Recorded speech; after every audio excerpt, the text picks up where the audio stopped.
আমি বাইরে থেকে টেলিফোনে জানতে পারলাম যে আমাদের লোকজন ভাটপাড়াতে বিএনপির লোকজন আঘাত করছে। তারপরে দ্রুতগামী আমি চলে আসি, আসার পর দেখলাম তো রুগীরা ভোদাবাই দোকানের সামনে সব উপস্থিত। যার পরিপ্রেক্ষিতে আমি আসার পরই আমি তাদের হসপিটালে নিয়ে এসেছি এবং হসপিটালে এটা যারা মেরেছে আমি মনে করি যে নির্বাচনের আচরণ বিধি লঙ্ঘন এবং আমাদের উপর জুলুম অত্যাচার। আমরা সাংগঠনিক পক্ষ থেকে আইনগত ব্যবস্থা নেওয়ার চেষ্টা করছি এবং ইনশাল্লাহ আমরা তার জন্য আমরা সঠিক বিচার চাই।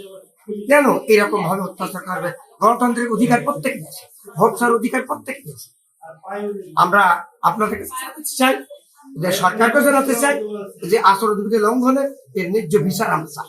গ্রামে জামাত ইসলাম কর্মী আর বিএনপি কর্মীর মধ্যে একটা হাতাহাতি।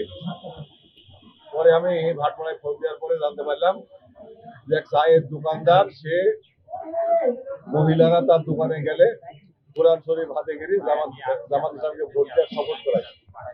এই নিষেধ করাতে খেলাধুলি হয়েছে, হাতাহাতি হয়।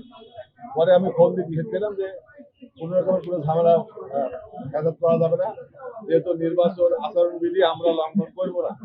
যদি সে হাতাহাতি করে থাকে তাহলে আমরা জামাত ইসলামের নেতাদের সাথে বসি, একসাথে বসি বিচার করতে।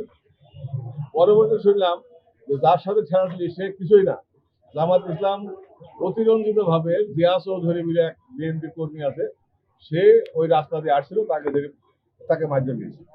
মারধর করে সে হাসপাতালে আসছিল, তাকে বললাম যে হাসপাতালে ট্রিটমেন্ট নাও, নিয়ে থানায় একটা অভিযোগ দেয়। সে থানায় অভিযোগ দিলে এখন শুনছি আবার যে জিয়া চৌধুরী নাকি তাকে এদের যে ভাষ্য তাতে জিয়া চৌধুরী এদেরকে নাকি মারিয়েছে। আমি তো মারার কোনো আলামত পাইলাম না। এটা উদ্দেশ্য প্রণোদিত এবং নির্বাচন বানচালের চক্রান্ত, এছাড়া কিছুই।